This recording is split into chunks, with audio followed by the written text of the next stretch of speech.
Tenth में third chapter है दो चर वाले रैखिक समीकरण। तो दो चर वाले रैखिक समीकरण में पहले हम बताते हैं कि दो चर वाले रैखिक समीकरण क्या होता है। ऐसे समीकरण जिसमें दो चर हों, जैसे हमने लिखा 3x + 4y = 7, 2x - 8y = 13।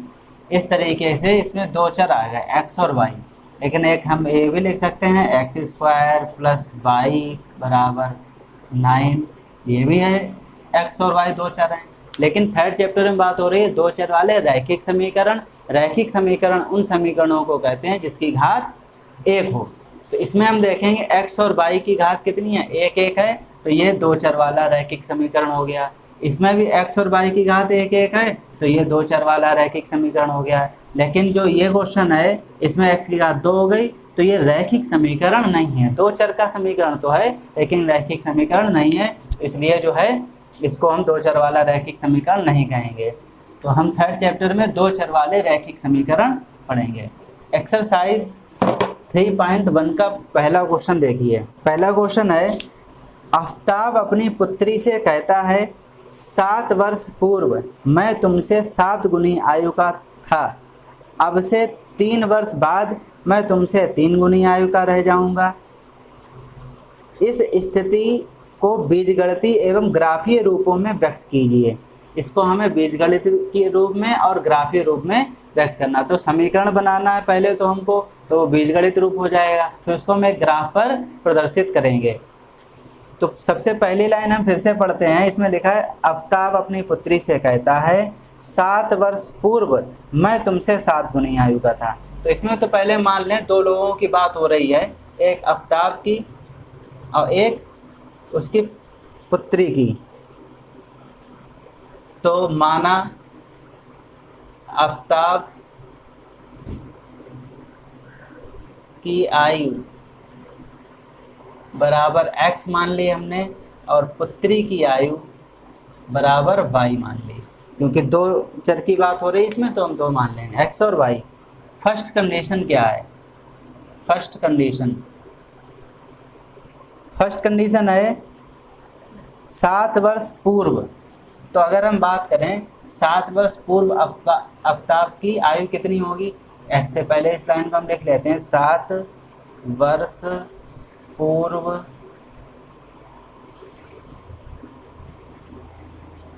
Aftab की आयु बराबर 7 वर्ष पूर्व पुत्री की आयु। ये हमने लिख लिया, लेकिन ये बराबर तो होंगी नहीं। कितनी है? 7 वर्ष पूर्व मैं तुमसे 7 गुनी आयु का था। किसकी? पुत्री की आयु का 7 गुना था। कौन? आफ्ताब की आयु। तो 7 वर्ष पूर्व अगर हम आफ्ताब की आयु लिखेंगे तो अभी x है, 7 वर्ष पूर्व कितनी हो जाएगी? x - 7। ऐसे पुत्री की अभी है y, 7 वर्ष पूर्व कितनी हो जाएगी? y - 7 और गुणे 7। इसका समीकरण अगर हम बनाएंगे तो x - 7 बराबर 7 का गुणा कर देंगे, 7y - 7 7 49, y इधर ले आएंगे तो x - 7y = -7 उधर गया प्लस का, तो बराबर माइनस का 42। तो x - 7y = माइनस का 42 समीकरण 1 बन गया। समीकरण 1 ये हो जाएगा। दूसरी कंडीशन क्या कह रहा है इसमें? सेकेंड कंडीशन, अब से 3 वर्ष बाद मैं तुमसे केवल 3 गुनी आयु का रह जाऊंगा। तो यहाँ पर लिख लेंगे 3 वर्ष बाद आफ्ताब की आयु, और इधर लिख लिया 3 वर्ष बाद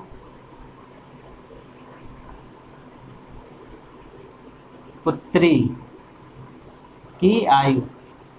तो कितने गुना हो जाएगा 3 वर्ष बाद? 3 गुने किसकी आयु का? पुत्री की आयु का। तो इसमें हम 3 का गुणा कर देंगे। तो इसमें हम लिखेंगे अभी आफ्ताब की है x और 3 वर्ष बाद कितनी हो जाएगी? x + 3। पुत्री की अभी y है तो 3 वर्ष बाद x + 3 y + 3 और गुणे 3 गुनी थी इसलिए।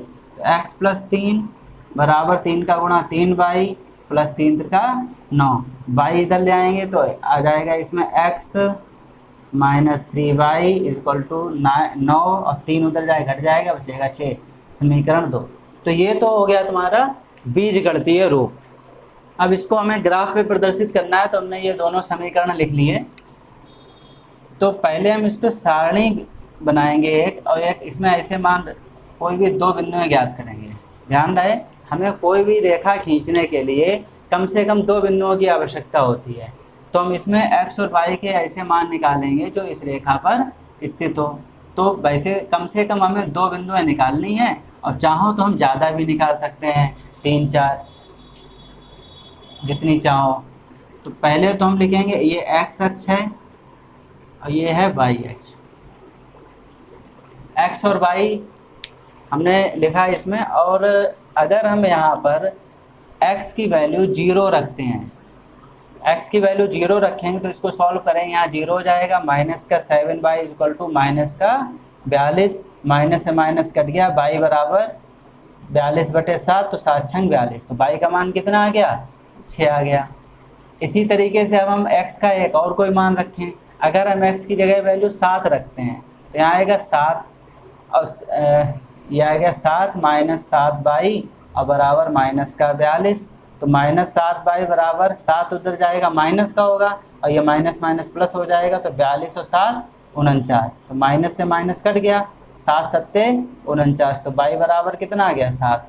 तो हमने अगर x की वैल्यू 7 रखी तो y का मान भी 7 आ गया। तो हमें दो बिंदुएं पता लग गई। दो बिंदुएं कौन सी पता लगी इससे, एक आई 0 और 6, तो 0,6, और एक आई 7,7। तो इसको हम प्रदर्शित कर लें इस पर, 0,6, तो 0x का मान है तो यहाँ 0 पे रहेंगे, और 7 6 चलना है तो हम 1 2 3 4 5 6, ये आ गई 0,6। अब 7,7, तो x अक्ष पे 7 चलो पहले, 1 2 3 4 5 6 7, और फिर इसके ऊपर 1 2 3 इसके साथ में 1 2 3 4 5 6, और 7 इसके ऊपर होगी कुछ, और इसके बराबर में यहाँ पर लगभग ये आ जाएगी 7,7, ये 7,7, ये 0,6, और इसको मिलाती हुई हम रेखा खींच देंगे। तो ये हो गई पहली रेखा का समीकरण। पहला समीकरण था, उसके आधार पर ये रेखा बन जाएगी। इसी तरीके से दूसरे के लिए हम एक सारणी बनाएंगे, उससे भी हम दो बिंदुएं ज्ञात करेंगे। ये हमने यहाँ लिखा x, यहाँ लिखा y।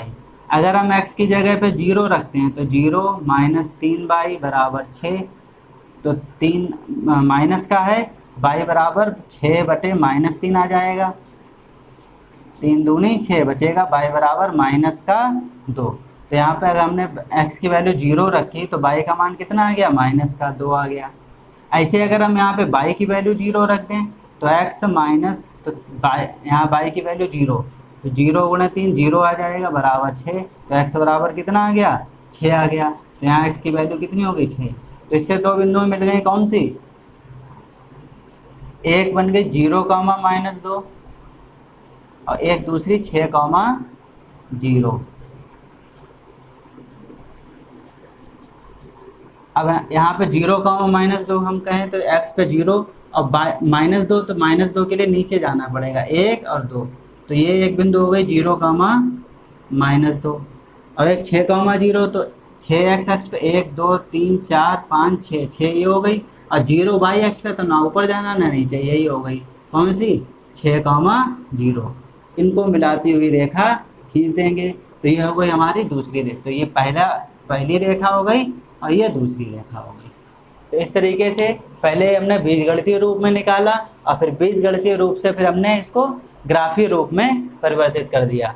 इसी तरीके से इसके 2 क्वेश्चन और हैं, वो भी आप लोगों को लगाने हैं, ठीक है, ओके।